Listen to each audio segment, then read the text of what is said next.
Bueno, pues cabe citar, como venía a hacer antes, a las pinturas rupestres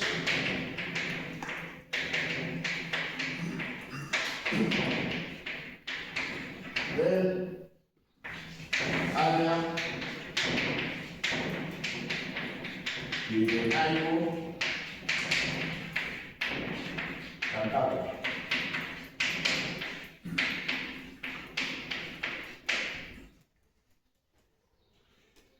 Bueno, la conservación de las mismas pues se debe a su realización en cuevas kársticas. Las superficies de estas rocas calizas pues, van a permitir, pues, por un lado, que los pigmentos se ajusten mejor, se absorban, se meten con el carbonato cálcico, pero también su conservación, aunque claro, en unas condiciones evidentemente favorecidas pues, por el aislamiento de las mismas, es decir, pinturas que fueron realizadas en su momento en una cueva, pues esta, pues, debido a algún tipo de corrimiento de tierras o un pequeño terremoto, pues queda cerrada, queda bloqueada. Y eso permite, pues por tanto, digamos, su conservación hasta ser halladas pues, en una fecha pues, más o menos reciente. Es decir, desde las decenas de miles de años de su realización hasta el hecho de ser halladas pues, hace 20 años, o hace 50, o hace algo más de 100, dependiendo de cada caso. Claro, ya hemos visto el ejemplo de América. Pero, desde luego que no va a ser el único sitio donde nos encontramos con estas pinturas realizadas desde el Paleolítico, pero sí evidentemente donde tiene lugar una concentración mayor. Ya en el caso de España, pues las de la Cueva de la Pileta vendrían a ser, digamos, las más destacadas.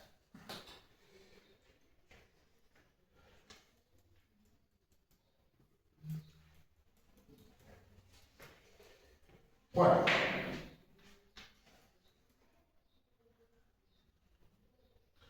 Acerca de quién fue quien realizó las primeras pinturas rupestres y siguiendo pues lo que hemos visto antes con la escultura, bueno pues se considera que los neandertales pudieron haber realizado las primeras con un carácter, digamos, pues más esquemático y simbólico que las realizadas durante el Paleolítico inferior, por el Homo sapiens. Ahí tenéis de todos modos pues, un ejemplo que pudiera haber sido realizado pues, en tiempos de Neandertal, en el Paleolítico medio, como esta pintura hallada en Indonesia, la cueva de Sulawesi.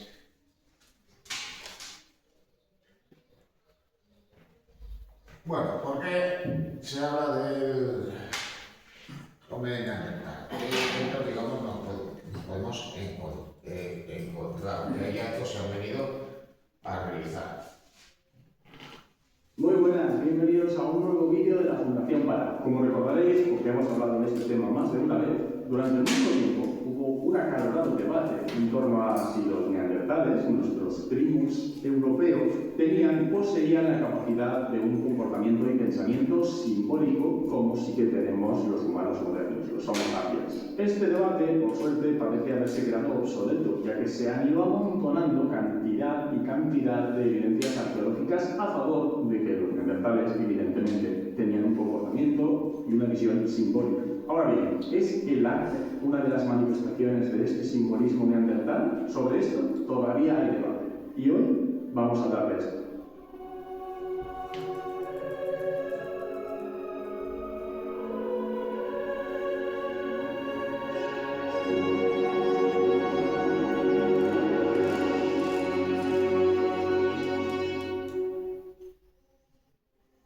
Bien, el simbolismo en neandertales está ya muy afectado. La distancia entre la cultura de nuestros primos neandertales y la nuestra propia, o mejor dicho, la de nuestros ancestros directos, ya no es una distancia tan grande. Se han hallado, por ejemplo, grabados. Se ha demostrado en muchos sedimentos que también usaban pigmentos. También elaboraban adornos corporales. Realizaban enterramientos y se han descrito algunos comportamientos rituales. Ahora bien, ¿qué hay del arte? ¿Qué hay, por ejemplo, de las pinturas rupestres? ¿Es que nunca les dio por pintar una cueva? Pues parece ser que hay algunas cuevas con pinturas rupestres que tendrían una antigüedad solo compatible con haber sido realizadas por neandertales. Es el caso, por ejemplo, de la cueva de la Pasiega, la cueva de Maltravieso y la cueva de Artales. En esas cuevas aparecen en las paredes trazos de pigmentos que han sido tratados por uranio y torio gracias a la precipitación de costras de carbonato encima de estas trazas de pigmentos.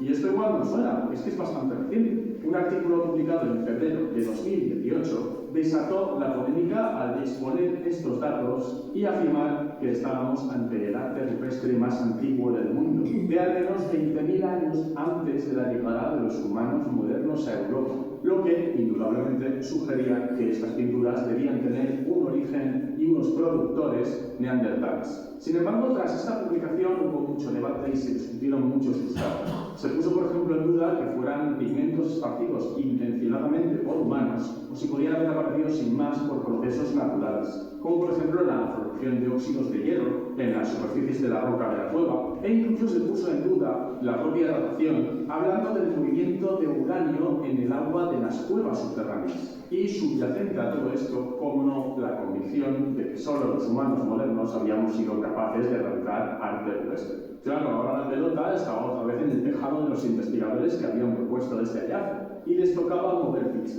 Estudios posteriores han comparado los pigmentos de estas potenciales pinturas con otros pigmentos de colores parecidos que afloraban de manera natural en estas cuevas, en otros lugares, demostrando que la textura y la composición de estos pigmentos era diferente, y que por lo tanto los pigmentos que se encontraban en estas potenciales pinturas no procedían de los exploramientos de material colorante en esas mismas cuevas, descartando por lo tanto que la aparición de estas imágenes pintadas en las cuevas no serían el resultado de procesos totalmente naturales, sino siendo más consistentes con una actividad protoartística de estos neandertales. Así, poco a poco, los autores han ido respondiendo a estas críticas, revisando su metodología, reanalizando los datos y respondiendo a cada una de las objeciones. Incluso se han publicado trabajos apoyando la presencia de neandertales en estas cuevas gracias al registro arqueológico y cuya datación, cuyas cronologías coinciden con las supuestas cronologías de las pinturas rupestres y que por supuesto es muy anterior a la llegada de los humanos modernos. Por ejemplo, la cueva de Artales en Málaga fue ocupada tanto por neandertales como posteriormente por humanos modernos.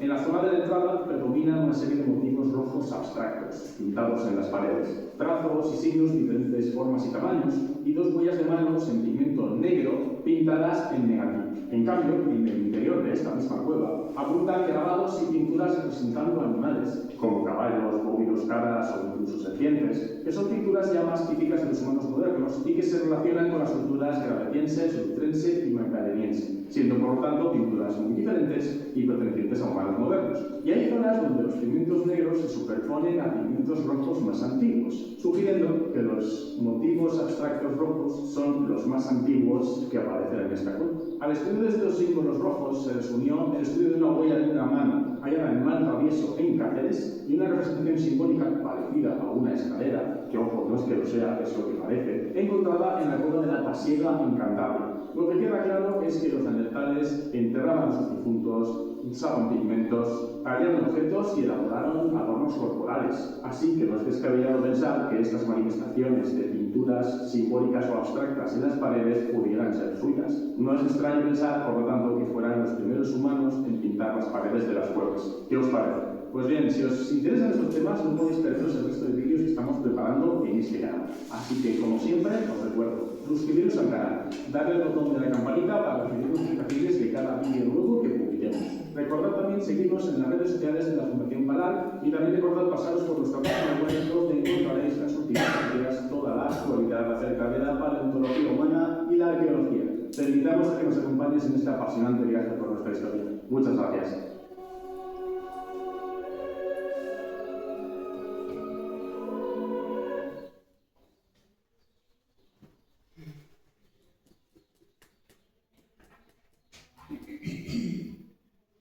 Bueno, de la cueva de Chauvet habíamos visto pues ya el documental el otro día.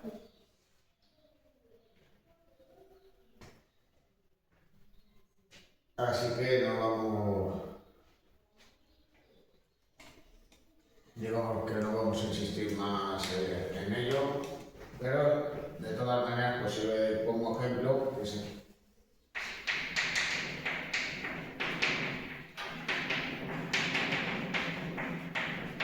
Vienen a presentar, digamos, muchas características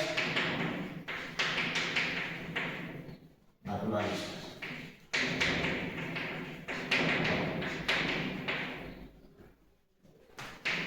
Ejemplos.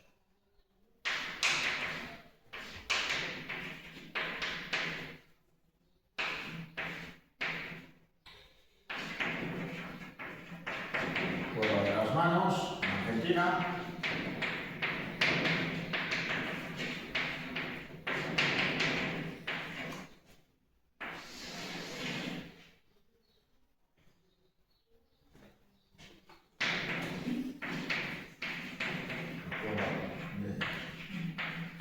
Nahualasi.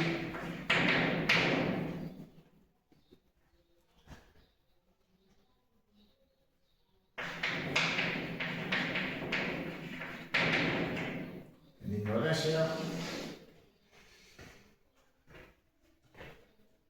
Ya en Francia la cueva de Chauvet.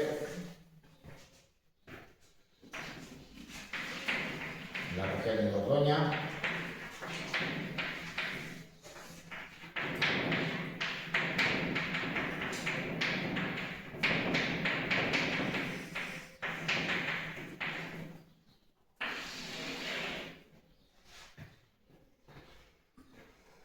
Bueno, tenéis ahí imágenes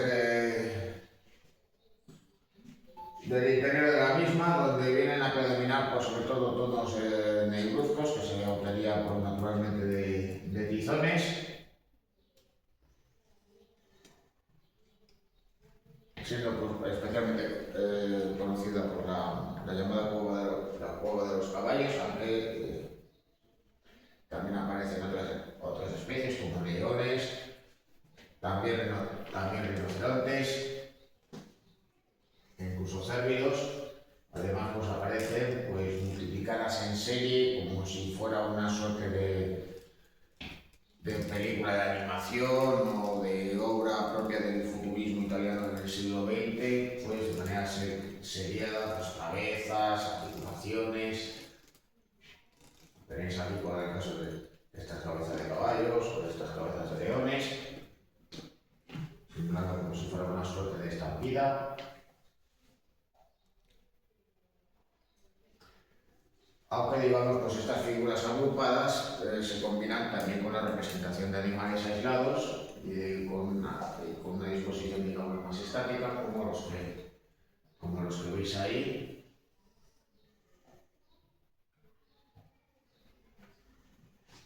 Bueno, mientras que la cueva de Chauvet pues, fue encontrada pues, de manera relativamente reciente,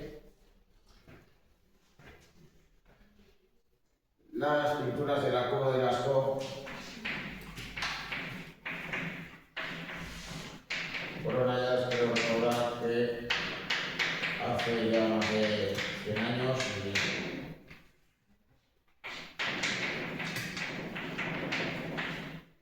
y han venido a ser pues, digamos, pues, las pinturas rupestres más conocidas de Francia.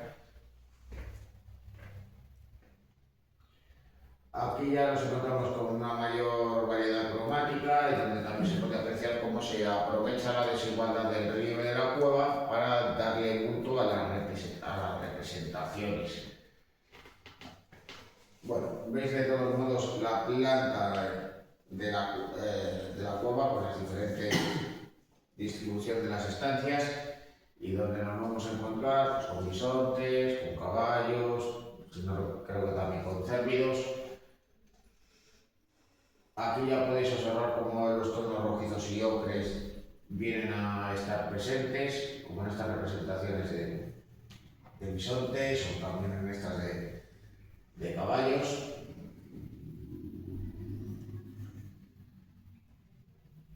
Aunque de todos modos, pues en ocasiones se superponen pues, unas obras a otras. Está presente, pues, por ejemplo, pues este bóvido, supongamos un toro, realizado pues, simplemente pues, un silueteado negro sobre estas otras figuras de un tono más rojizo. Bueno, en el caso de España, pues cuáles vienen a ser los ejemplos más importantes. No vamos a ver todos, cuando veamos la pintura rupestre levantina del Neolítico tampoco.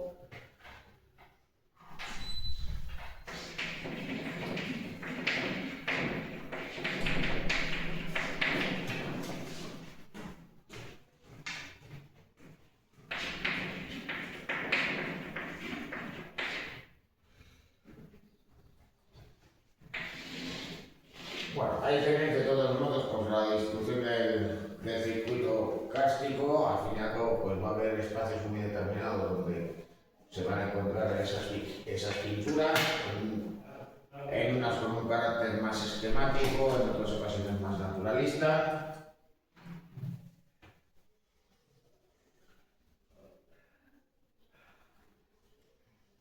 Bueno, normalmente se representan peces en las pinturas rupestres, pero de todos modos, pues ahí tenéis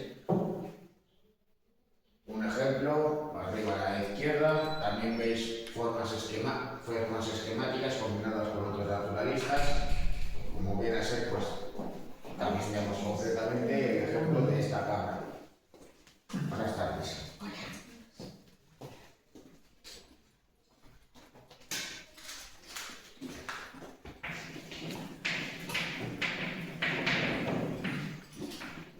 Bueno, en las inmediaciones de Deva, en la provincia de Guipúzcoa, nos encontramos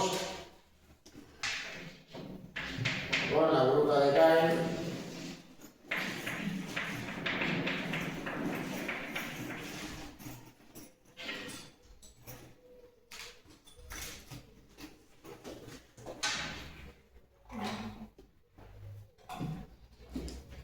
de finales del Paleolítico inferior, y donde nos vamos a encontrar con algo, digamos, pues semejante a lo que luego observaremos en Altamira, que es la representación pues, de manera naturalista de animales aislados y en cierto modo pues, en ocasiones también aprovechando la propia irregularidad del relieve de la gruta.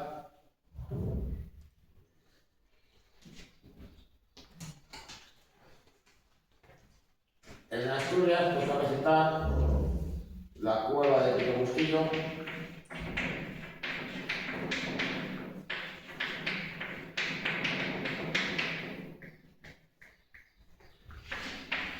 cerca de Ribadesella.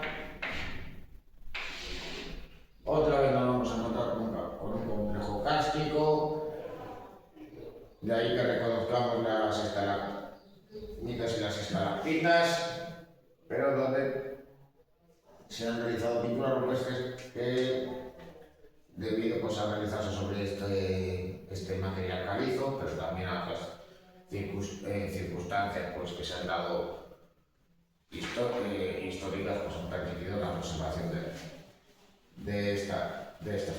Bueno, quizá de todos modos, por la imagen que veis aquí pudiera parecernos un tanto pobre, pero eso no quiere decir que solamente nos vayamos a encontrar con esa cabeza de caballo. Bien.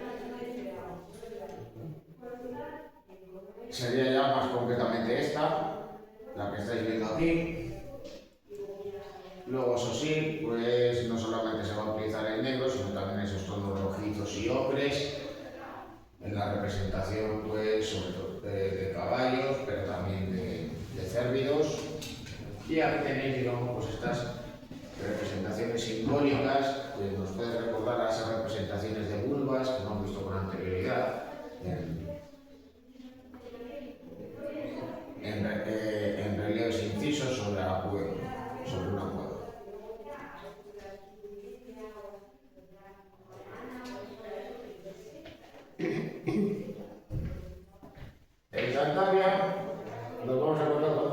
destacados, por las cuevas del castillo, cerca del Puente Visco.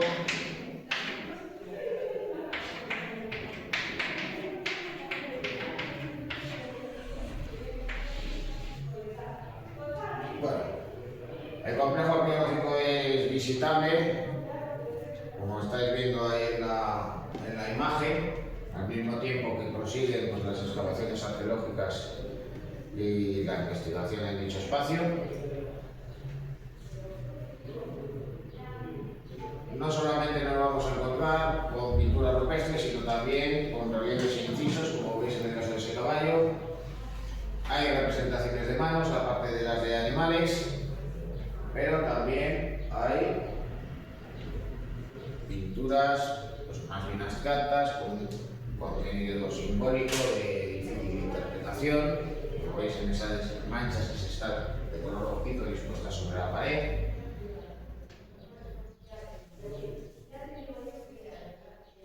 Y claro, ¿por qué nos vamos a encontrar? Pues con líneas, manchas, puntos, esas formas de todos modos que nos podían recordar pues, a una suerte de ventanas o de escaleras. Naturalmente, pues, como no existían las construcciones, pues no eran tales. Algunas, pues de todos modos, pues podían, digamos, como identificarse como una especie de signos propios del clan o de la tribu, o algún tipo de representación, pues mágico-religiosa que pudieran tener o que pudieran emprender en ese momento, al tiempo que también están esas representaciones por más bien naturalistas, de animales aislados. En este caso, pues el siluete donde debe ser el color negro, pues es un tono rojizo. Bueno, el efecto pues, más destacado que hay en España, evidentemente, es la cueva de Altamira, en la localidad de Santillana del Mar, Cantabria. Su hallazgo pues, fue uno de los grandes acontecimientos pues, en la historia del estudio de la prehistoria peninsular y también de la pintura rupestre. Para ello pues, hay que hablar primero de la persona que las halló, Marcelino Sanz de Sautuola. Bueno, él era pues un aficionado a la paleontología. De todos modos, pues esto no quiere decir que fuera una persona, digamos, de conocimientos amateurs, sino que las circunstancias en aquel momento pues hacían que aquellos que eran aficionados pues tuvieran unos conocimientos pues, no tan distintos de aquellos que pudieran tener una formación científica y por tanto encontrarse en la universidad o pertenecer a alguna estancia académica. Bueno, las pinturas fueron halladas en 1879 de una manera pues un tanto casual. Él ya había entrado a la misma y en esa ocasión pues, lo hizo acompañado de su hija, que era pues, evidentemente pues, simplemente una niña. Bueno, mientras algo se encontraba en la misma, María Sanz de Sautuola miró a las paredes de la cueva y le dijo a su padre: mira papá, bueyes. Claro, ya se fijó, digamos, con atención y pudo observar las pinturas de primera mano. Claro, ¿qué pasó cuando él comunica este hecho? Pues que no le creen. No es que no le creyeran los vecinos o sus paisanos, sino que los miembros de la comunidad científica española pues desacreditaron su hallazgo. Él dijo que con los restos que se habían encontrado allí, pues era perfectamente posible que las cuevas hubieran podido ser pintadas hacía decenas de miles de años. Cuando consigue, digamos, ese reconocimiento? ¿Cuándo las pinturas pudieron ser aceptadas? Pues cuando se hallaron pinturas semejantes en Francia, o pinturas como las de Lascaux, que hemos visto antes. Así que, claro, digamos que Sant'Ola había conseguido pues, ese reconocimiento que inicialmente no había tenido, en lo que se viene a considerar pues, la capilla Sistina del Paleolítico. Bueno, si entrásemos en la cueva, ¿con qué nos encontraríamos? Pues con un espacio como este que estáis viendo aquí. La cueva es visitable, unas condiciones pues muy restringidas, pero eso sí, hay dos neocuevas. Una en el museo que se encuentra en Santillana del Mar y otro en el Arqueológico Nacional de Madrid. Así que, pues, quien no pueda reprimir pues, sus ganas de ver las pinturas, pues lo que tiene que hacer es ir a visitar la neocueva. Esta pues, sería la imagen del Museo de Santillana del Mar. Bueno, elementos que nos vamos a encontrar. Evidentemente los más conocidos son esos animales que están representados en las paredes de la cueva, pero no quiere decir que son las únicas representaciones. También hay manos, ahí veis esas pinturas en negativo. Había que utilizar, pues, digamos, una suerte de aerógrafo rudimentario para poder impregnar la superficie. También hay elementos simbólicos como esas rayas y elementos que se cruzan y que se disponen de manera paralela, como ya hemos visto de todos modos en anterioridad en otros ejemplos. Esta otra forma que nos pudiera parecer, digamos, una suerte de abstracción de parte de una cara, aunque claro, ¿cuáles son los elementos más reconocibles de la cueva? Pues esos animales pintados, pues además con un rojo muy intenso, esos tonos rojizos y ocres, con un fuerte silbateado, que representan, pues, animales de la fauna que se pudieran encontrar allí en la cornisa cantábrica y especialmente bisontes. Aquí ya tenéis alguno más en detalle y aquí a la derecha tenéis a un cerdito.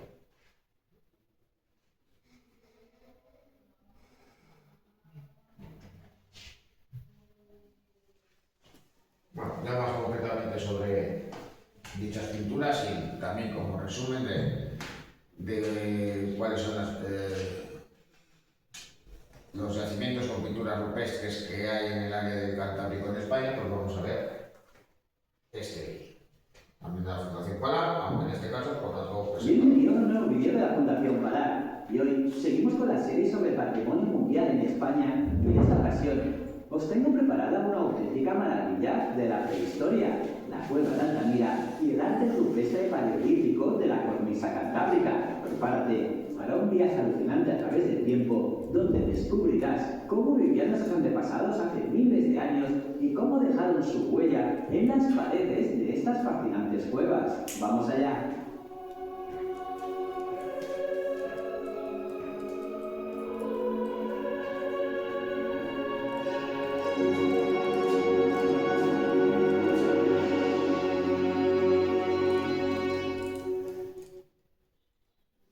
El arte rupestre paleolítico de la cornisa cantábrica es uno de los conjuntos arqueológicos más importantes del mundo y la cueva de Altamira es la joya de la corona, pero no está sola. Junto a ella hay otras 17 cuevas en el norte de España que también albergan increíbles muestras de arte rupestre y es por ello que todas ellas fueron declaradas Patrimonio de la Humanidad por la UNESCO en 2008. Unas cuevas repartidas entre Cantabria, Asturias y el País Vasco y juntas forman un conjunto único y espectacular. ¿Te imaginas vivir en esa época? Nuestros antepasados sapiens no solo cazaban y recolectaban, sino que también dedicaban tiempo a crear arte. En las paredes y techos de estas cuevas encontramos bisontes, caballos, ciervas y otros animales pintados con una precisión y un realismo que nos deja sin palabras. Pero antes de sumergirnos en las maravillas específicas de la cueva de Altamira y sus compañeras, vamos a ponernos en contexto para entender mejor la importancia de estos hallazgos. Primero, debes saber que el arte rupestre paleolítico se desarrolló desde que los primeros Homo sapiens llegaron al continente, hasta el final del Paleolítico superior. Y la cornisa cantábrica, esa estrecha franja en el norte de España que abarca Cantabria, Asturias y el País Vasco, se convirtió en un verdadero epicentro de esta actividad artística. Aquí, en un entorno privilegiado por su clima templado y su abundancia de cuevas, se desarrolló uno de los conjuntos de arte rupestre más importantes del mundo. Esta región fue un refugio ideal durante las duras épocas glaciales, proporcionando abrigo y recursos a los primeros humanos modernos que habitaron Europa. Y ahora hablemos de las cuevas en sí. 10 de ellas se encuentran en Cantabria, 5 en Asturias y 3 en el País Vasco. Y cada una de estas cuevas nos ofrece una ventana única al pasado, con sus propias particularidades y estilos artísticos. Pero todas ellas comparten un elemento común. Nos muestran la capacidad artística y simbólica de los humanos de aquella época. Y la principal de estas cuevas, la cueva de Altamira, desde su descubrimiento en el siglo XIX, rápidamente se reconoció su importancia. Y es que en sus paredes y techos se conservan algunas de las obras más impresionantes de la prehistoria. Y es por eso que en 1985 la cueva fue declarada Patrimonio de la Humanidad por la UNESCO. Y como se dicho en 2008, esta distinción se extendió a otras 17 cuevas de la cornisa cantábrica, subrayando la importancia y la extensión de este fenómeno artístico. Ahora sí, entremos de lleno en la estrella de nuestro viaje, la cueva de Altamira. Esta cueva, situada en Cantabria, muy cerca del municipio de Santillana del Mar, es conocida como la Capilla Sixtina del arte rupestre. Y no es para menos. Además, la historia de su descubrimiento es fascinante. Todo comenzó en 1868, cuando un tejero asturiano llamado Modesto Cubillas encontró la cueva por casualidad mientras cazaba. Sin embargo, el verdadero descubrimiento de las pinturas ocurrió años después, en 1879, cuando Marcelino Sanz de Sauzuola, acompañado por su hija María, se adentró en la cueva. Y fue María, una niña de apenas 5 años, quien exclamó: «¡Mira, papá, bueyes!», al ver las impresionantes pinturas en el techo. Este momento marcó el inicio del reconocimiento de Altamira como un tesoro del Paleolítico. La cueva alberga uno de los ciclos pictóricos más importantes de la prehistoria. Las pinturas y grabados datan principalmente de los periodos magdaleniense y solutrense del Paleolítico superior, lo que significa que fueron realizadas entre hace 13.000 y 35.000 años. Y estas obras muestran un realismo asombroso, típico de la llamada escuela franco-cantábrica, que es una escuela que se caracteriza por la precisión y el detalle con el que se representan los animales. Y de todo, lo más impresionante es el gran techo de Altamira. Aquí encontrarás figuras de bisontes, caballos, ciervas y otros animales pintados en colores vivos como el rojo, el ocre y el negro. Y las técnicas empleadas son variadas, desde el dibujo con carbón hasta el grabado y la pintura con pigmentos naturales. Y por si fuera poco, los artistas paleolíticos aprovecharon los relieves y grietas naturales de la roca para dar volumen y vida a sus creaciones, logrando así un efecto tridimensional impresionante. Y como os he comentado, Altamira no está sola en su grandeza, ya que hay otras 17 cuevas en la cornisa cantábrica que son increíbles. Pero ¿por qué estas cuevas adicionales son tan importantes? Pues es porque cada una de ellas aporta algo único al conjunto. Cada una de estas cuevas tiene su propia historia y tesoros artísticos que merecen ser descubiertos.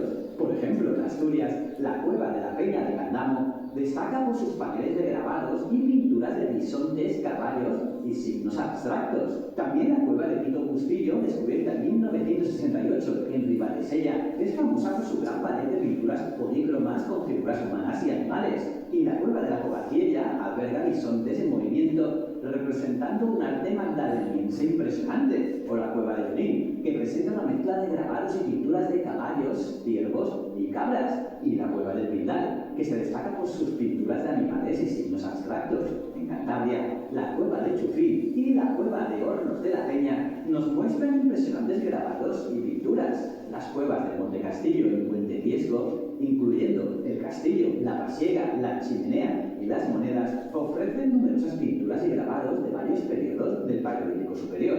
La cueva del Pendo en Camargo, la Garma en Ribamontana del Monte y Covalanas en Ramales de la Victoria son otros tesoros del arte rupestre con ricas técnicas y estilos. Y en el País Vasco, la cueva de Santimamín en Vizcaya presenta pinturas de bisontes, caballos y ciervos. La cueva de Caín en Guipúzcoa es famosa por sus pinturas de caballo. Y la cueva de Alcherri en Haya nos ofrece una variedad de grabados y pinturas de animales. Todas estas cuevas, junto con Altamira, forman un conjunto extraordinario que nos permite comprender mejor la riqueza y diversidad del arte rupestre paleolítico en la cornisa cantábrica. La inclusión de estas 18 cuevas en la lista de Patrimonio de la Humanidad no solo destaca su valor individual, sino que también subraya la importancia de su dispersión geográfica y demuestra que durante el Paleolítico Superior la región cantábrica no era solo un refugio seguro y un entorno rico en recursos, sino también un espacio de intercambio cultural y social. Esta red de cuevas decoradas nos habla de una comunidad integrada con una cultura compartida y un alto grado de sofisticación artística y sinfónica. Por cierto, la Declaración de Patrimonio de la Humanidad también ha sido crucial para la conservación y protección de estas cuevas, ya que al ser reconocidas a nivel internacional se han implementado medidas para preservar su integridad y asegurar que las futuras generaciones puedan seguir disfrutando de este legado. Las visitas a muchas de estas cuevas están controladas y limitadas para minimizar el impacto humano y también garantizar que las condiciones ambientales dentro de las cuevas se mantengan estables. Y ya que estamos admirando este arte paleolítico, adentrémonos ahora en el fascinante mundo de las técnicas y estilos artísticos. Porque os preguntaréis cómo nuestros antepasados lograron crear obras maestras que han perdurado miles de años. Pues bien, los artistas paleolíticos empleaban una asombrosa variedad de técnicas para plasmar sus visiones en las paredes y techos de las cuevas, ya que utilizaban principalmente el grabado y la pintura. Los grabados se realizaban con herramientas de piedra, especialmente pulides de sílex, que les permitían rayar finas líneas en la roca, sirviendo a menudo de base para las pinturas. Pero uno de los aspectos más impresionantes es el uso de la policromía. En la cueva de Altamira, por ejemplo, los bisontes y otros animales están pintados en una combinación de rojo, negro y ocre. Esta técnica llamada modelado daba volumen y realismo a las figuras, aprovechando también los relieves naturales de la roca para crear efectos tridimensionales sorprendentes. Y para conseguir esos colores, nuestros ancestros usaban pigmentos naturales obtenidos de minerales como el óxido de hierro, que proporcionaba los colores rojos y ocres, y también el manganeso o el carbón vegetal, que daban los tonos negros. Estos pigmentos se mezclaban con agua, grasa animal o incluso sangre, creando una pintura resistente a la humedad y al paso del tiempo. Además, los artistas paleolíticos también desarrollaron técnicas avanzadas para representar la perspectiva y el movimiento. Y en muchas pinturas, los animales están representados con una perspectiva torcida, mostrando el cuerpo de perfil y la cabeza o cornamenta de frente, lo que permite una clara identificación de cada parte del animal. En la cueva del castillo, algunas figuras de caballos y bisontes parecen estar en pleno galope, con líneas dinámicas y posturas que sugieren acción y movimiento.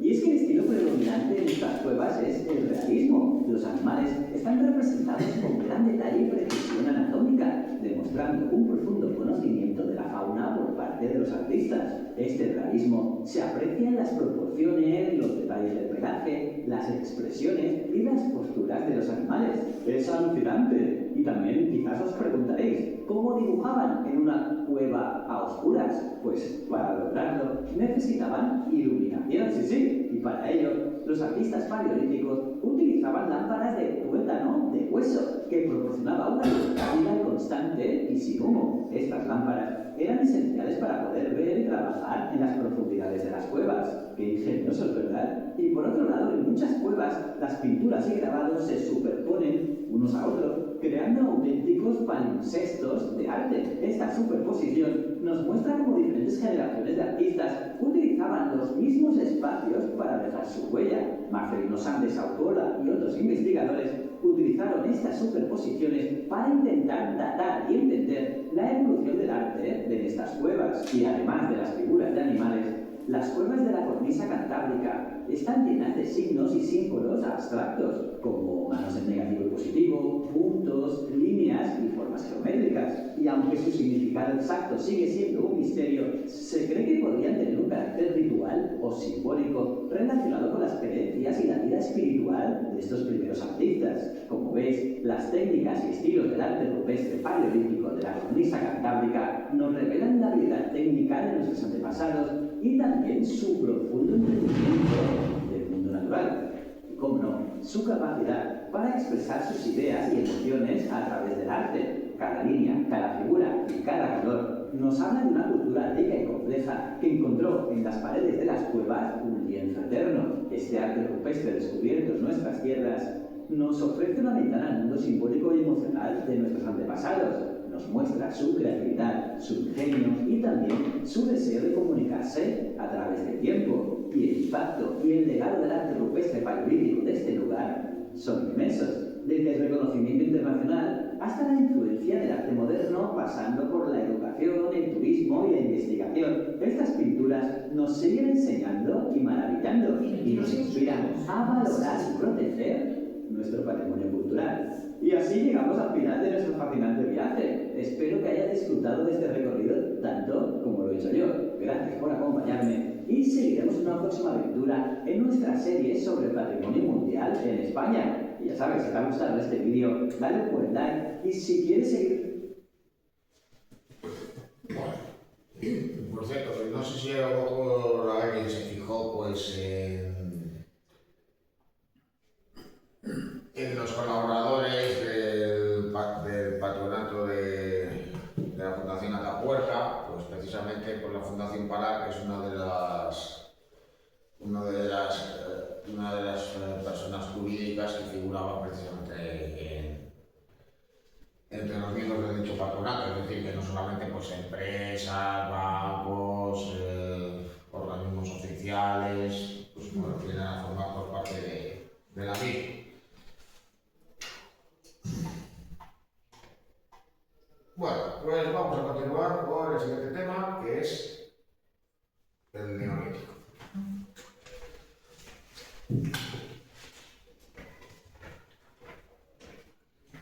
No lo has colgado, ¿no?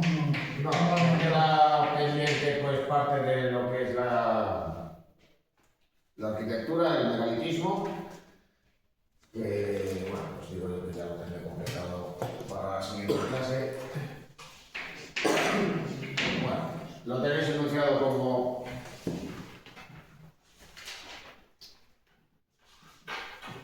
neolítico y la edad de los metales. Posiblemente cuando yo os lo envíe, lo de la edad de los metales, la parte correspondiente a las primeras civilizaciones, pues eso lo mismo lo suprimo para iniciar un tema 1.3 que de todos modos pues va a estar en cierto modo pues más bien centrado en la península ibérica.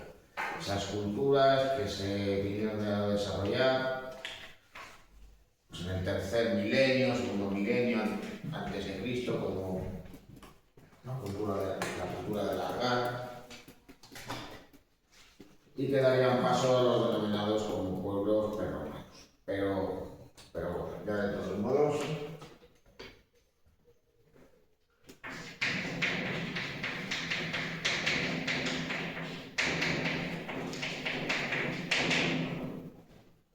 vamos a abordar el neolítico.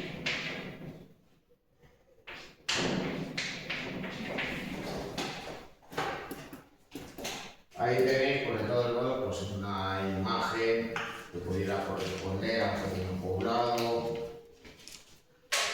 en torno al 10.000, al 8.000, al 6.000 a.C.,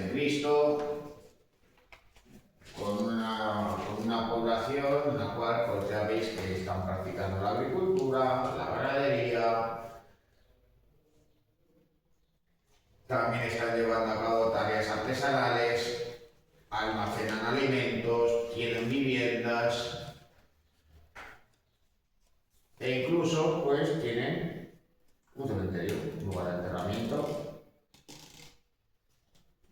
próximo pues precisamente a esa área. Bueno, viendo esa imagen, ¿qué es lo que estáis viendo?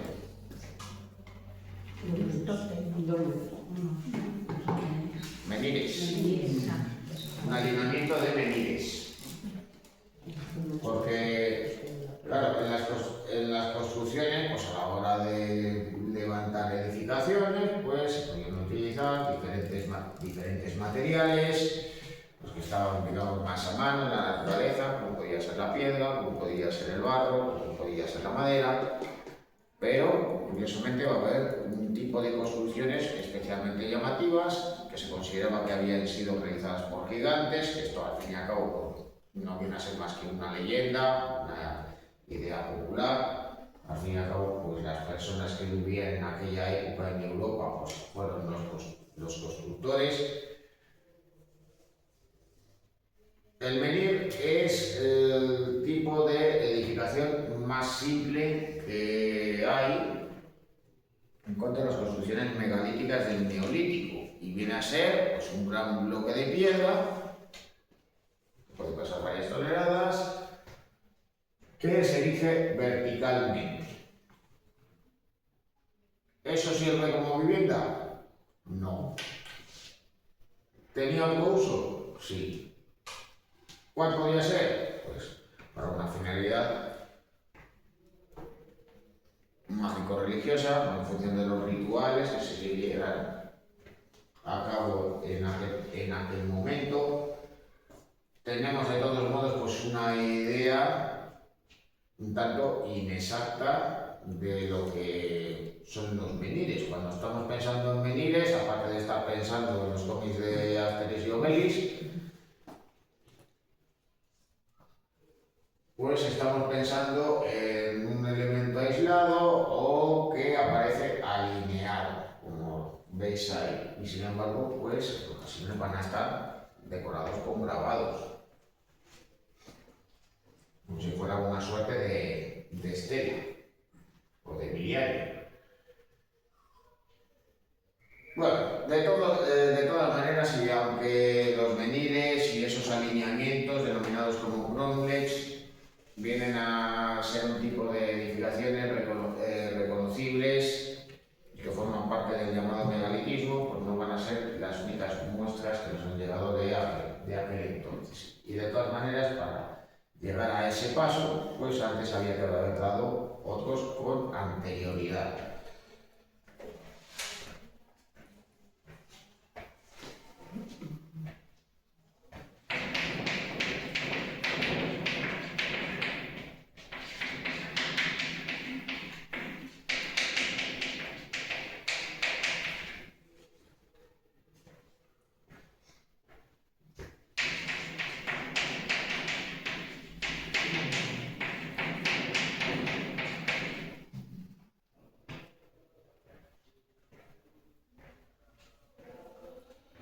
Bueno, pues el Neolítico supuso pues una enorme revolución que cambió la marcha de la humanidad, pero fue un proceso que duró mucho tiempo, varios milenios. Claro, esos cambios evolutivos pues tienen como precedente una etapa de transición.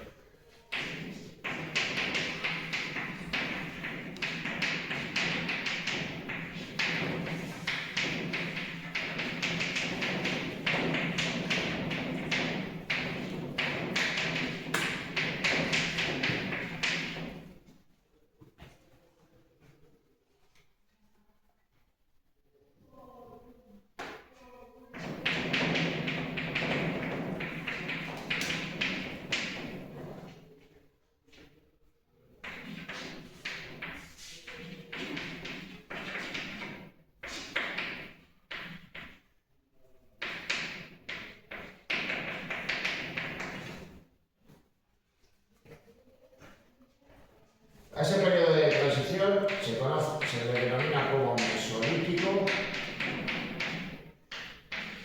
o Epipaleolítico.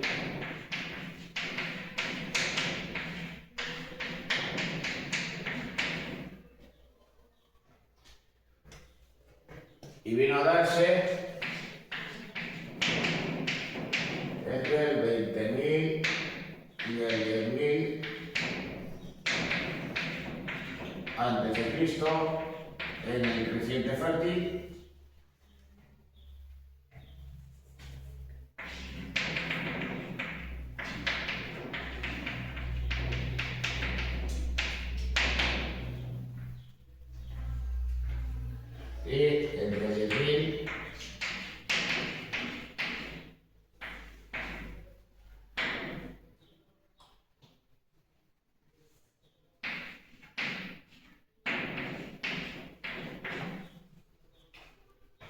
y el 5000 a.C. en otras regiones que estaban pobladas, como en el caso de la propia Europa.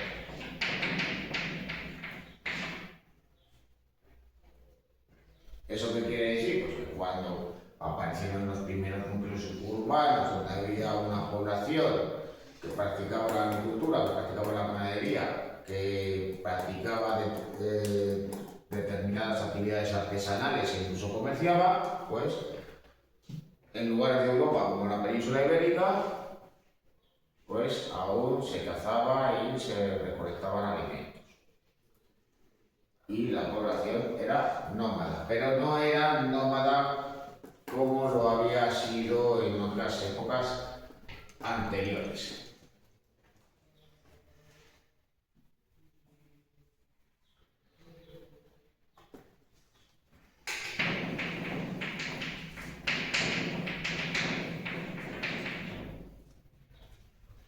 ¿Qué caracteriza al Mesolítico? ¿Qué diferencia tiene con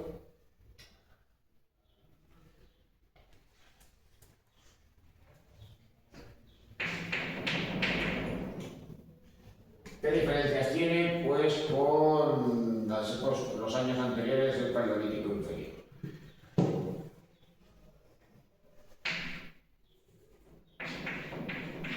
En primer lugar, la aparición de campamentos temporales.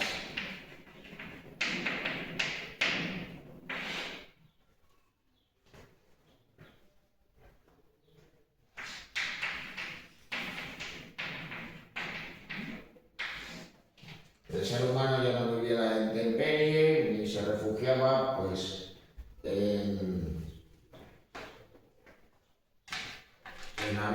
abrigos de cuevas o en algunos lugares, sino que ya van a levantar pues campamentos más o menos estables, que permitían estar a salvo y también pues, estar cerca de esas materias primas que necesitaba por aquel entonces, como podía ser el agua, como podía ser cualquier tipo de alimento.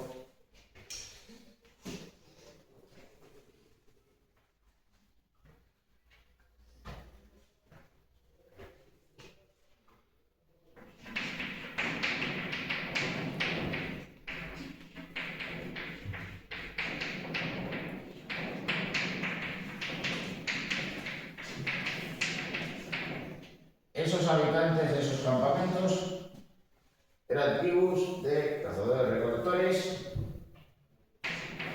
que empezaron a practicar la pesca.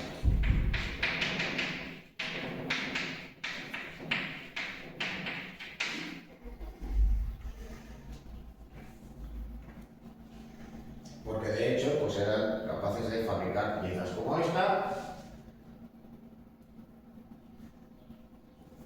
es decir, un arco.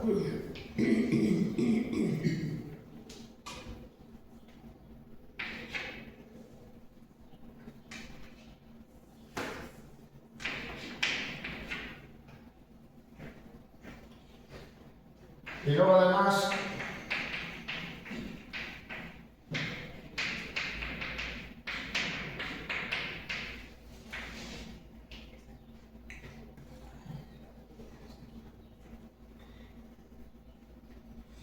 van a utilizar microlitos. Se pasa ya de algo, digamos, pues tan tosco y de un tamaño, digamos, relativamente grande, algo que había que coger pues, literalmente con toda la mano, que era un chopper.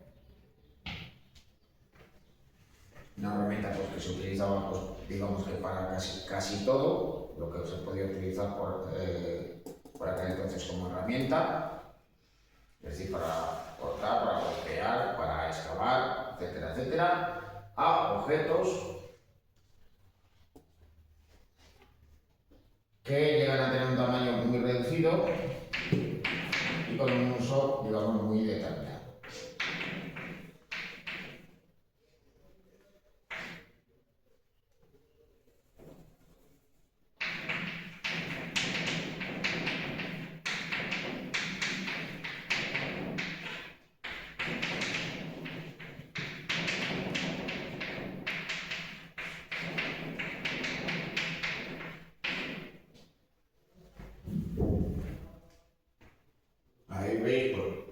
Por ejemplo, otros ejemplos de microlitos, en este caso por reproducidos con estos dibujos que tenían, pues, literalmente un centímetro.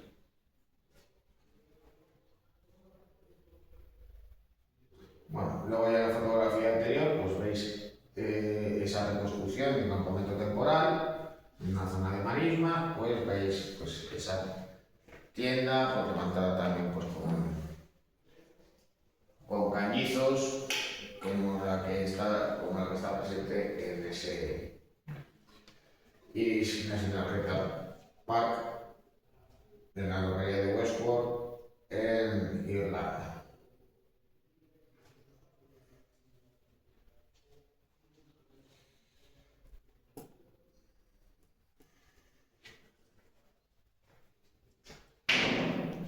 Bueno, pues curiosamente, en el Mesolítico ya va a haber un animal domesticado,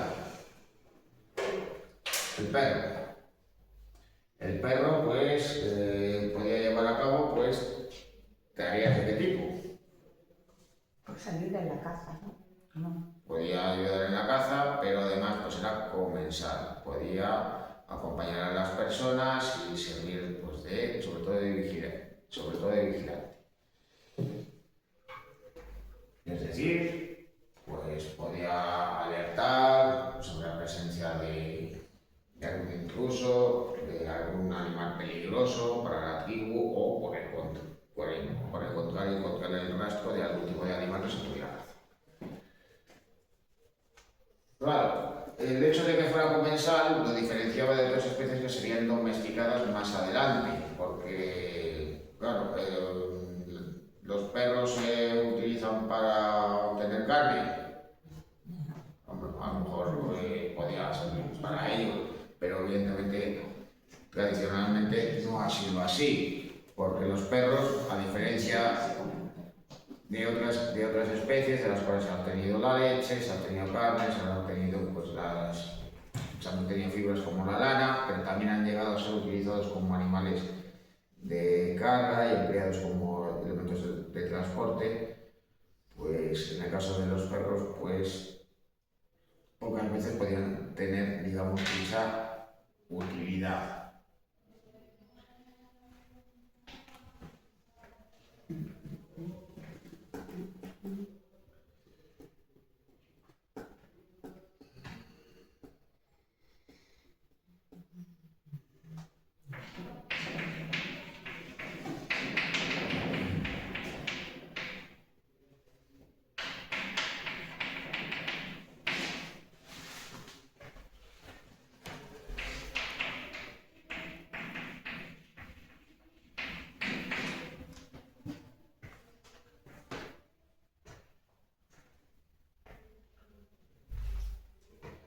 Claro, de todas maneras, pues había dicho que los perros no tenían un uso muy determinado y a diferencia de otras especies como por ejemplo el caballo o el buey, podían emplearse como medio de transporte, pero claro, a lo mejor alguien podría haber pensado, sí, claro, y los trineos tirados por perros que se empleaban en latitudes árticas y en el Antártico. Claro, en ocasiones se han empleado para ello. Claro, sobre la nieve, digamos, para los perros relativamente es fácil, pero sobre tierra, a campo otra vez, en una época donde no habían inventado las carreteras, porque los senderos pues eran prácticamente inexistentes. Pero claro,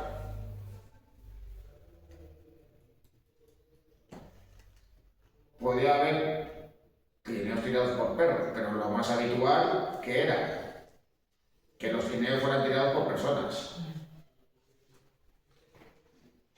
Así que, claro, antes de que se inventara la rueda, pues podían utilizarse pues, para carretear pues, algunos tipos de objetos muy voluminosos o cuerpos de ciertos animales, incluso algunas personas, pues dichos trineos rudimentarios.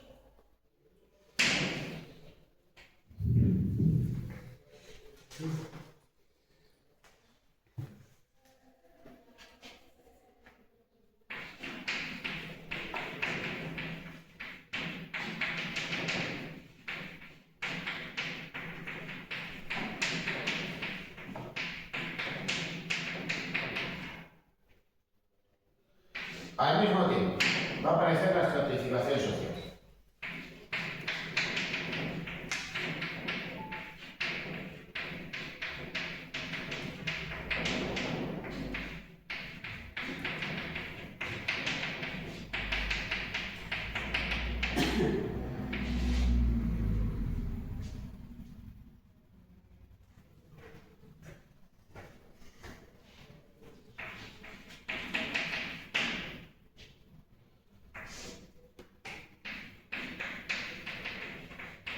Bueno, se trataba de una época en la que la propiedad privada no existía, a no ser que fueran pues, los objetos, digamos, pues, de uso personal. Pero claro, el hecho de que alguien no tuviera terrenos agrícolas, que no tuviera cabezas de ganado, que no tuviera objetos de cerámica, etcétera, etcétera, etcétera, pues hacía que la estructura social fuera mucho más simple. Pero eso sí, va a aparecer el liderazgo grupal. Es decir, va a haber alguien que va a ser el líder de la tribu. ¿Quién pudiera ser? Pues alguien que hubiera demostrado por su fortaleza o su valor, cazando o enfrentándose a las tribus. Podía ser alguien anciano, que por su experiencia pudiera transmitir pues, sus conocimientos al resto de la tribu. O podía ser alguien pues, respetado en base a las creencias mágico-religiosas que pudieran tener en ese momento.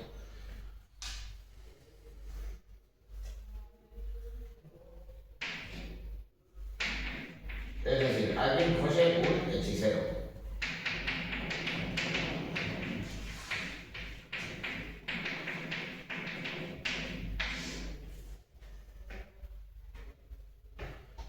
¿Y por qué aparece alguien como un hechicero? Alguien que viene a ser un predecesor de los sacerdotes, de las religiones que van a aparecer con un carácter más estructurado. Bueno, pues poco a poco, digamos, pues esos ritos se van volviendo cada vez más complejos. Y claro, en cierto modo va a haber un especialista.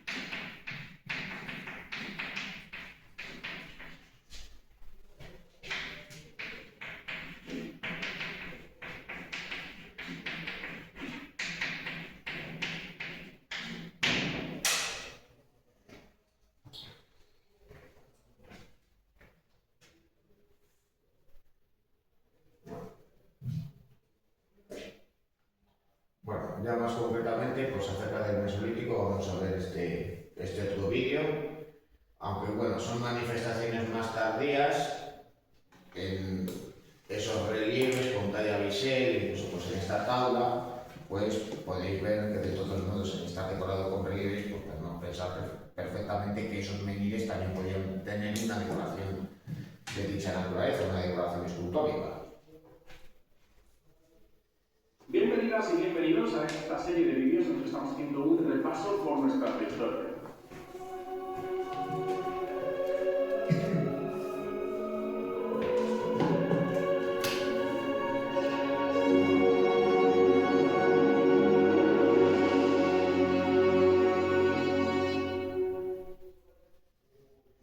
En el vídeo anterior hablamos cómo durante el Paleolítico superior los humanos modernos empezamos a formar estas sociedades cazadoras y recolectoras, ya con muestras de claro pensamiento simbólico, ciertas creencias espirituales, arte e incluso cierto control o registro del paso del tiempo. Así es como abandonamos el Paleolítico y empezamos una etapa de transición, una etapa que recibe el nombre de Mesolítico. Mesolítico es el término que utilizamos para resumir el periodo de la prehistoria que sirve de transición entre el Paleolítico y el Neolítico. significa edad media de la piedra en contraposición con el paleolítico o edad antigua de la piedra y el neolítico o edad nueva de la piedra. Y podríamos identificar esas culturas del Mesolítico como las últimas culturas de cazadores y recolectores. Los hábitos y estilos de vida de las culturas del Mesolítico eran principalmente nómadas, posiblemente con asentamientos estacionales de invierno y de verano, aunque es posible que en algunas regiones costeras europeas y del Oriente Próximo, en lugares apropiados y con un buen clima templado, empezasen a vivir en un mismo sitio durante todo el año.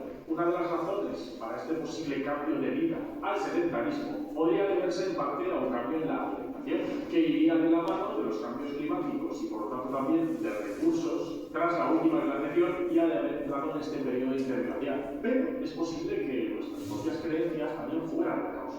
Y es que también datan de este periodo las ruinas del templo megalítico de Göbekli Tepe en Turquía, yacimiento que ha sugerido que quizás fueron las creencias la razón por las que los grupos humanos empezaron a reunirse en grupos mayores. En esta colina de Turquía se ha hallado un templo megalítico formado por enormes pilares en forma de T, cuya superficie aparece tallada con bajorrelieves de animales de varios estilos que demuestran que había sido elaborado por diferentes manos, pero siempre animales asociados con la caza, animales salvajes. Estos pilares formaban círculos concéntricos y estaban unidos por muros bajos de piedras. Las dataciones de este espectacular yacimiento lo sitúan entre los años 9000 y 7500 antes de nuestra era, lo que lo situaría aproximadamente en el Mesolítico, en medio de esta transición entre el Paleolítico y el Neolítico, cuando la humanidad decidió asentarse y desarrollar la agricultura y la ganadería. De hecho, muchos investigadores hablan de las personas que levantaron Göbekli Tepe como cazadores-recolectores y que estas reuniones de carácter espiritual fueran una de las primeras manifestaciones de asentamientos mayores. En cualquier caso, también el cambio de alimentación y de materias primas de este nuevo periodo interglacial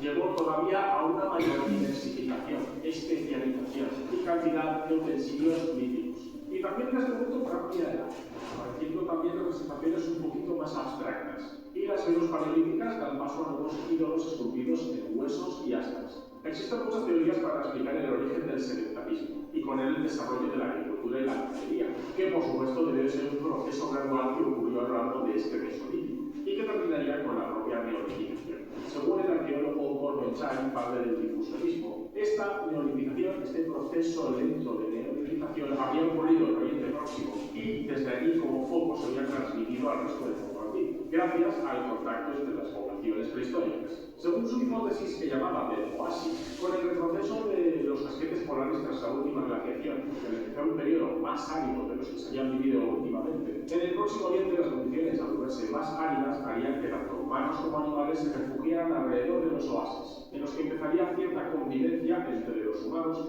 y esta fauna. Aquí los humanos empezarían a practicar la agricultura, los animales se irían acostumbrando a la presencia humana y nacerían los primeros asentamientos. Pero hay muchas más hipótesis. Por ejemplo, la de las áreas nucleares que establece un escenario parecido, pero en lugares montañosos, no en oasis. A todas estas teorías habría que sumarles la que surge desde Göbekli Tepe, que promueve que la razón inicial para esta neolitización serían reuniones de carácter ritual y espiritual. Al contrario de lo que Gordon Chang decía en su difusionismo, hoy se considera que es posible que este proceso gradual ocurriera en muchos lugares al mismo tiempo.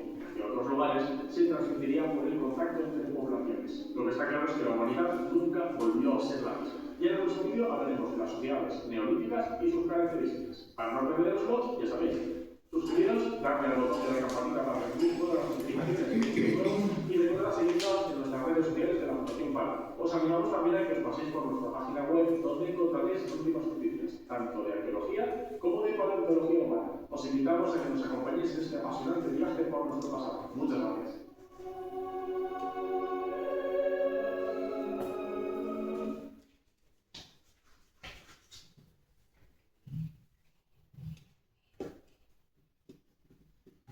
Bueno, Göbekli Tepe ya veremos en sí el yacimiento. Bueno, ¿cuándo y en qué lugar se desarrolla primero el neolítico? Pues en primer lugar, pues en el denominado como creciente fértil, en Oriente Próximo, en una región que forma una media luna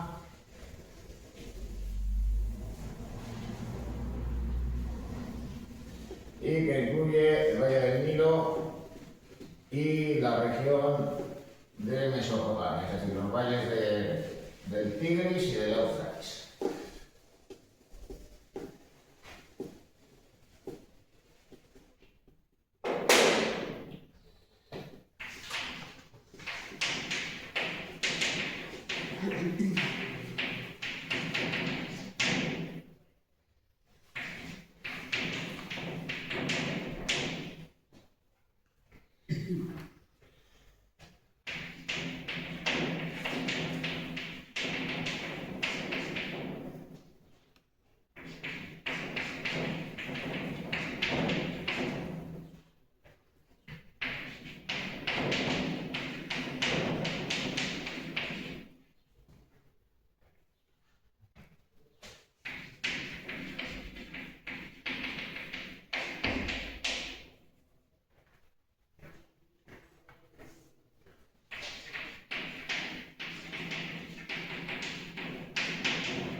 Bueno, estos avances, digamos, van a crear esa desigualdad en el grado, digamos, de desarrollo tecnológico, es decir, que cuando en un lugar se está empezando a domesticar animales y a practicar la agricultura, en otros todavía se caza y se recolecta. Cuando en esos lugares se pasan a emprender los avances de la revolución neolítica, en otros lugares ya saben cómo fabricar objetos metálicos, ya conocen la metalurgia. Y bueno, para que os hagáis una idea,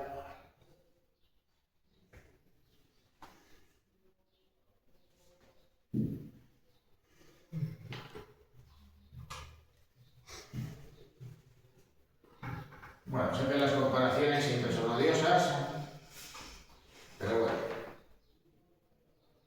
El monumento megalítico más famoso de Europa es el Cromlech de Stonehenge.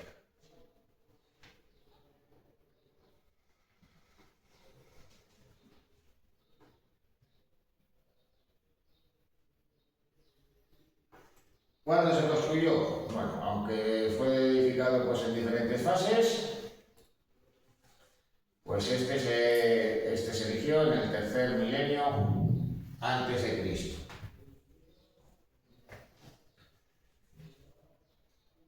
¿Os parece impresionante?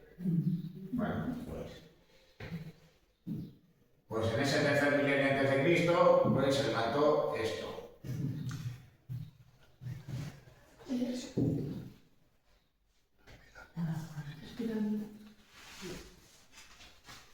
Las pirámides de Egipto.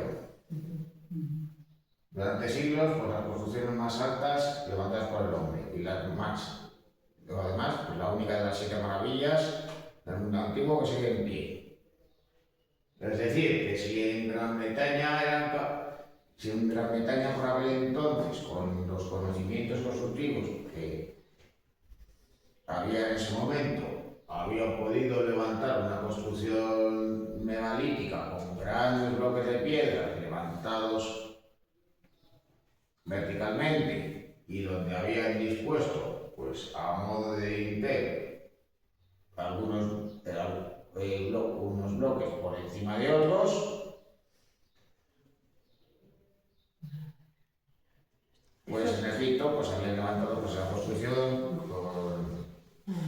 que había requerido pues una enorme cantidad de mano de obra, un enorme número de sillares, una distribución de espacios pues un tanto compleja y que formaba parte además de un complejo constructivo muy complejo, es decir, que no solamente eran las pirámides, sino que también incluían otras construcciones. Bueno, yo de todos modos a lo que quería ir, pero de todos modos, pues el hecho de decir, bueno, pues es que por aquel entonces en las Islas Británicas parece que estaban saliendo de la época de las cavernas. Y los otros van a ser. Y los otros pues ya, pues solo les faltó inventar el iPhone 6 o el iPhone 11, no sé por cuál se llevan ahora. Sino que de todos modos pues es más que nada para señalar que estos avances pues ya no tienen lugar al mismo tiempo. Así que, claro, por eso las primeras civilizaciones surgieron en lugares muy concretos y no en todas partes a la vez.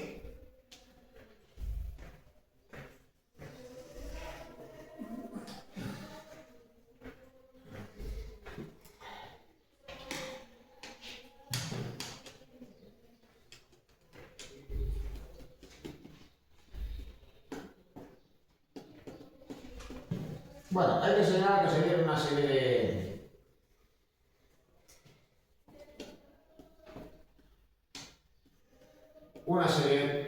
de cambios.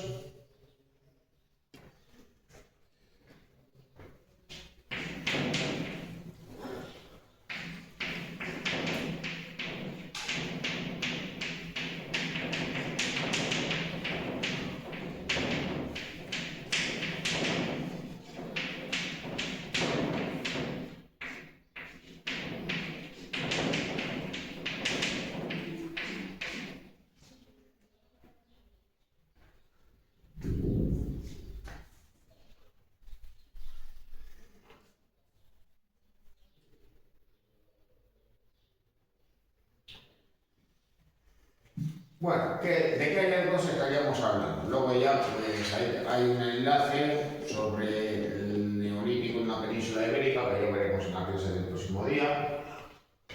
Pero de todos modos pues hay que pensar una cosa. Los hallazgos tienen lugar en Oriente Próximo.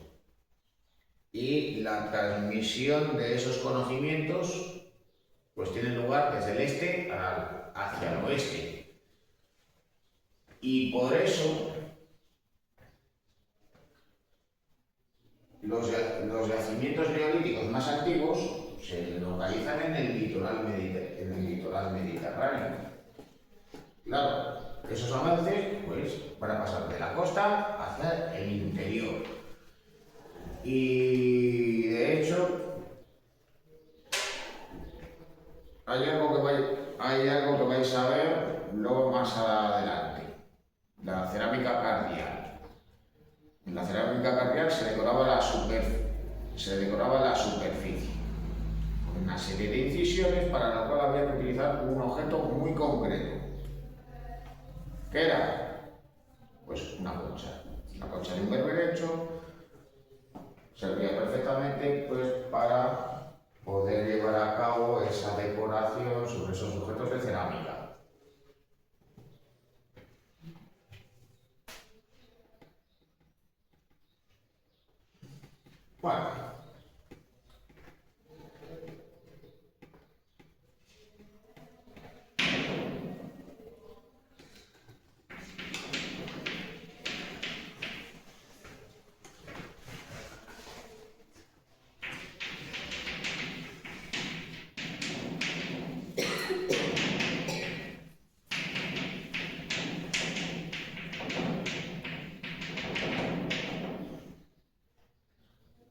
Bueno, en el neolítico digamos que se van a dar una serie de cambios, de transformaciones muy profundas que van a repercutir en la economía y por impactando también en la sociedad. Solamente, pues digamos que en la historia de la humanidad ha tenido lugar algo semejante a lo que pasó en el Neolítico, y es cuando tuvo lugar la revolución industrial. Aparece la máquina de vapor y el trabajo deja de ser artesanal y empiezan a utilizarse máquinas en las fábricas para producir todo tipo de productos, teniendo por tanto pues, repercusiones en otras actividades económicas y también cambios sociales. ¿Por qué entonces, si la revolución industrial es una revolución, el neolítico, por qué también lo es? Bueno, en el paleolítico naturalmente que habían tenido lugar cambios que habían actuado en cierto modo como a modo de palanca, permitiendo pues cambios en la vida de las personas y de los homínidos que habitaban la Tierra en ese momento. Es decir, pues por ejemplo, pues el empleo y fabricación de útiles, el dominio del fuego, la transmisión de información por medio de la palabra, todo esto y otros cambios suponen avances, pero en el neolítico digamos que se dan más y en un periodo de tiempo más corto, cambiando la vida de las personas. ¿Por qué? Bueno, en el paleolítico, ¿qué había pasado? Se fabrican útiles en piedra tallada y entonces ¿qué es lo que pasa con esas sociedades de cazadores y recolectores? Pues que siguen siendo cazadores y recolectores. Fabrican útiles cada vez más complejos y siguen siendo nómadas. Dominan el fuego y continúan practicando el nomadismo. Y así podemos seguir con otros ejemplos. Sin embargo, aparece la agricultura y entonces, ¿qué necesidad tienen esos grupos que habían constituido tribus de desplazarse de un sitio a otro para obtener alimentos y materias primas? Ya en el Mesolítico se había llevado a cabo la selección de semillas y frutos, es decir, ya por medio del conocimiento pues ya se sabía pues, que era lo que se podía comer y lo que no. Pero claro, en parte también por el cambio climático originado por el último periodo glacial, pues se observa que hay plantas que tienen ciclos cortos y que suponen una fuente constante de alimentos. Es decir, no hay que esperar a recolectar determinados frutos o obtener determinadas raíces, sino que se puede cultivar una especie y esperar unos meses y obtener, por tanto, los frutos o semillas que se podrían utilizar como alimentos. ¿De qué estaríamos hablando? Pues de ciertas plantas herbáceas, y ya más concretamente los cereales.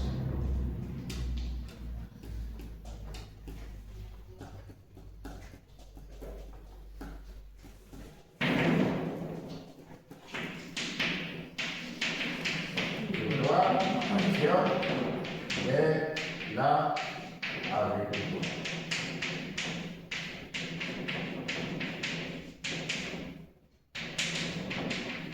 Inicialmente con el cultivo de cereales.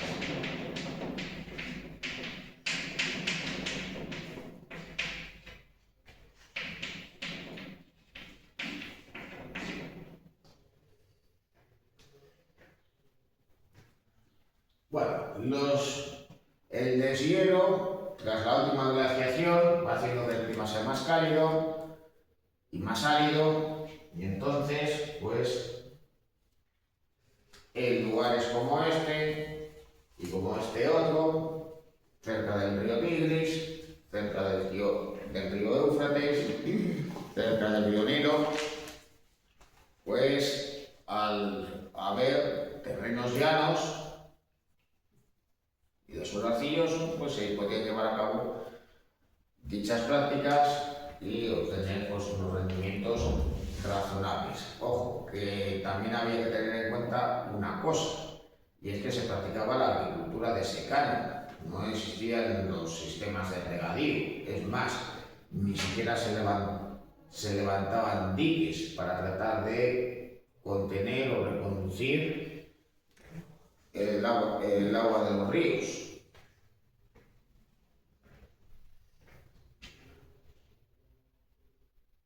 Ni qué decir tiene que naturalmente no practicaban la agricultura de regadío.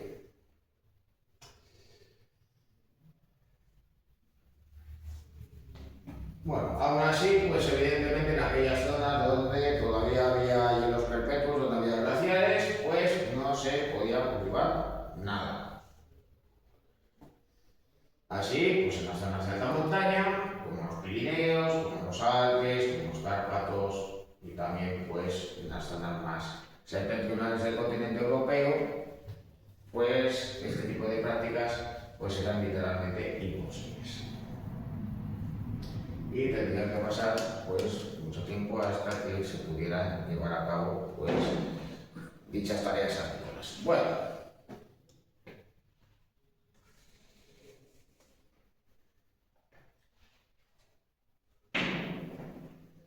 la aparición de la agricultura va a suponer la obtención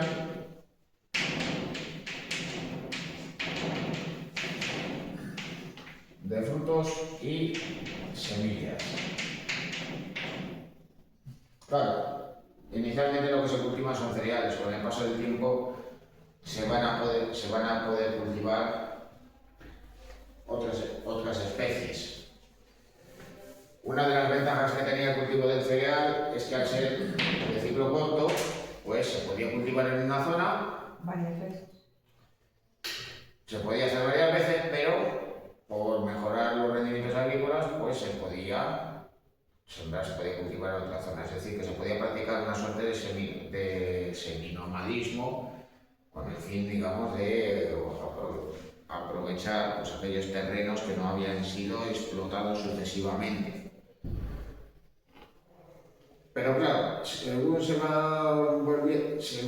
van asentando más las poblaciones, pues también se van descubriendo que se pueden cultivar otro tipo de especies, no necesariamente plantas herbáceas. Así que, claro, pues determinados matorrales, determinados árboles, de ellos pues se podían obtener pues otros frutos, otras semillas, siendo de todos modos pues aprovechables. Bueno.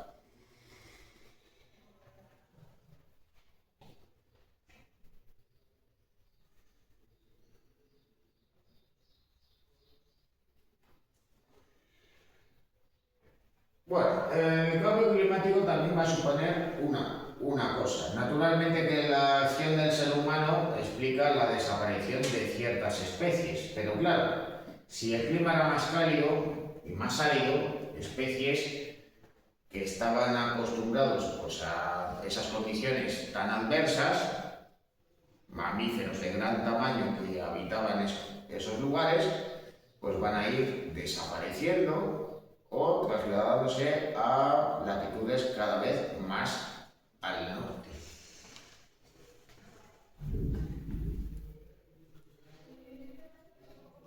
Claro,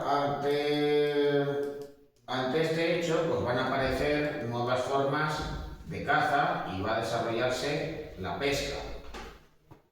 Así que claro, pues ante la falta de animales que llevarse a la boca sobre la superficie, pues el ser humano va a empezar a pensar en cómo aprovechar a aquellos que están en el agua. Y no ya solo, digamos, pues aquellos moluscos o crustáceos que pudieran encontrarse junto a la costa. Es decir, que literalmente van a emplear embarcaciones un tanto rudimentarias para poder pescar en el mar. También van a idear medios para poderlo hacer naturalmente en los ríos.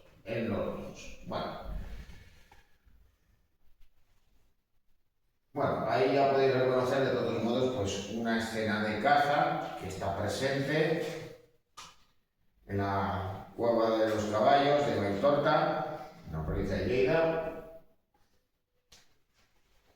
Y ahí podéis observar pues cómo este grupo, estas figuras digamos ciervos, con arcos. En el Paleolítico, pues la caza era de otra manera, más bien eran camperos, incluso carroñeros. Al fin y al cabo, pues el Homo erectus con su chopper, pues poco podía hacer. A un ciervo, pues si se acercaba sigilosamente, podía tirarle una piedra y ya está.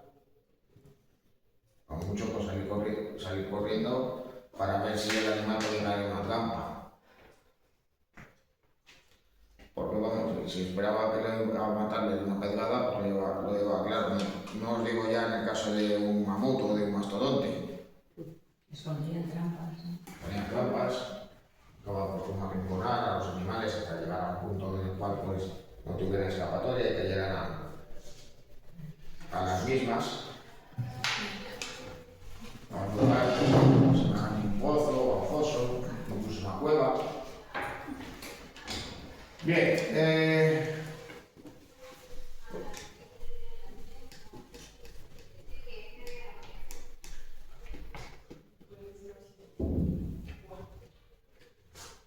claro, la práctica de la agricultura pues va a permitir también el aprovechar las fibras vegetales, pero sobre todo va a suponer un hecho, y es que ¿qué es lo que pasa a la hora de poder aprovechar el grano de los cereales? ¿Se puede comer directamente? No, hay que molerlo. Y claro, pues la manera de hacerlo correctamente pues tenía que ser con una piedra de molienda. Ese objeto realizado en piedra no es una piedra tallada, es una piedra pulida. Y es que en vez de estar tallando golpe a golpe los objetos para realizarlos pues de un tamaño relativamente grande y más bien rudimentario como pudiera ser un chopper, o por el contrario objetos pequeños con un uso muy determinado, como eran esos meteoritos que habíamos visto con anterioridad, pues aquí nos encontramos con objetos con una forma redondeada que, ojo, que también podían utilizarse perfectamente como elementos cortantes. ¿Cómo se fabrican esos útiles?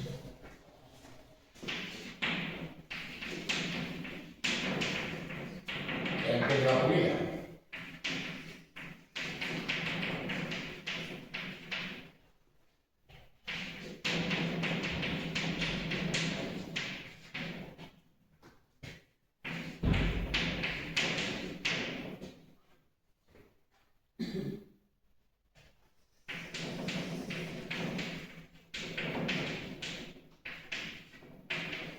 Pues se va a tener que utilizar el empleo de la técnica de abrasión.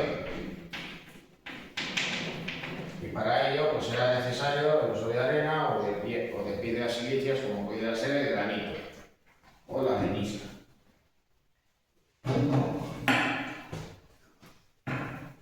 Ya de todos modos pues habéis visto cómo los cantos rodados, que son piedras realmente silíceas,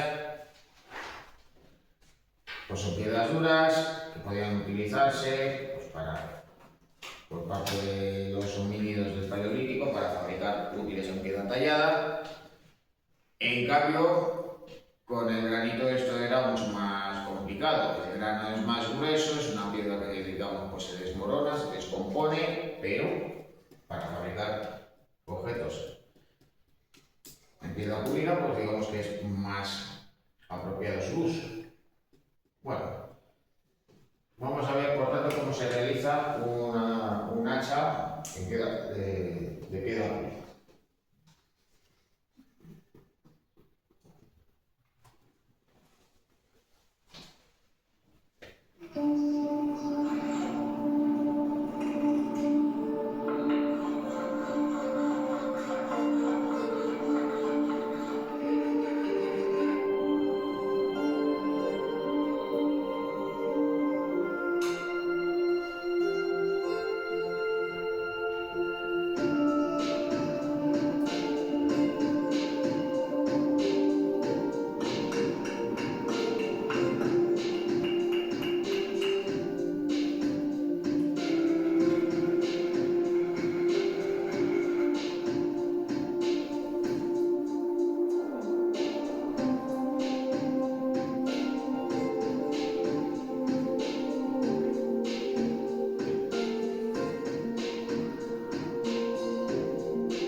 Bueno, pero claro, otro útil que también se podía realizar mediante esa técnica de la piedra pulida era aquello que pudiera servir de azada. Ojo que también, pues por ejemplo, a la hora que también pues, se podía seguir fabricando pues, útiles en piedra tallada, con unas superficies pues, cortantes. De hecho, pues esos microlitos pues, se podían ensartar en una rudimentaria de madera para poder segar. O sea, lo que se ha hecho pues hasta la aparición de la cosechadora con los trillos, pues con anterioridad en el pasado, antes de que se inventaran las hoces de metal, pues existían esas hoces en piedra, que incluían pues esos microlitos que se ensartaban pues, en un objeto que se pudiera utilizar pues, para ese uso, para ese fin.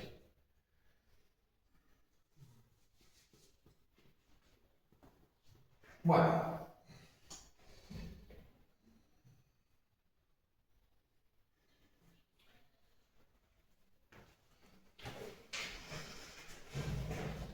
En tercer lugar, y ya para ir acabando todo.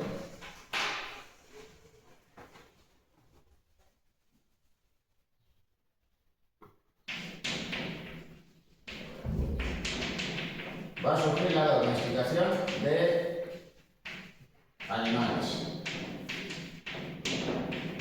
dando pie a qué?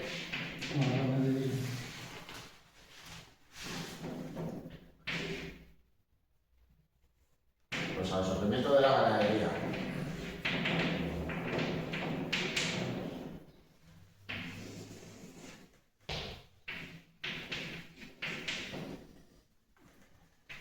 Os había citado pues, el caso de los cánidos, los perros, pues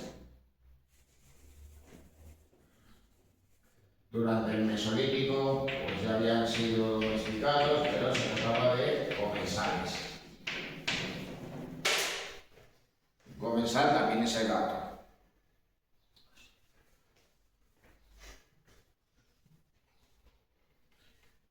Pero claro, con el cambio climático pues, se comprueba que determinadas especies son más dóciles, comparten ciertos espacios con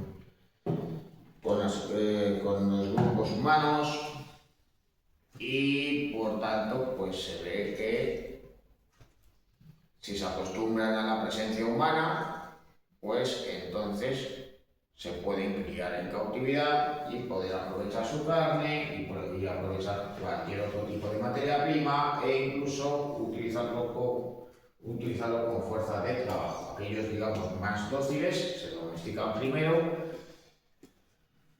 aquellos, digamos, aparentemente más incontrolables e incluso más fuertes y corpulentos lo harán más tarde. Bueno. De ahí que, ¿quiénes van a ser domesticados primero? Pues ovejas y cabras, también las especies de cerdos y de vacas, luego ya más adelante, evidentemente, el caballo y otros animales, digamos, semejantes, como pudieran ser el camello, el dromedario, etcétera, etcétera. También se aprovechan animales, digamos, pues más pequeños, que aparentemente podía pensar que, claro, al ser más pequeños pueden ser más dóciles, pero claro, también son animales que más fácilmente se pueden escapar, porque, por ejemplo, les puede dar por volar o medio volar, como evidentemente los gallos y las gallinas, pero también ocas, gansos, etcétera, etcétera, no digamos ya los conejos.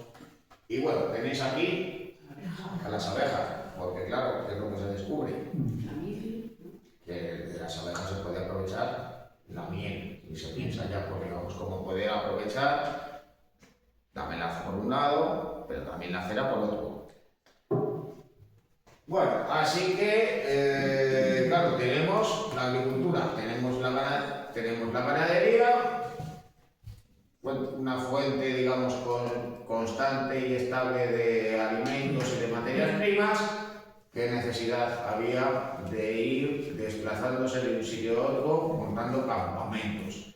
El ser humano va a dejar de ser nómada y se va a convertir, durante el Neolítico, en sedentario. Bueno, y aquí lo dejamos todo.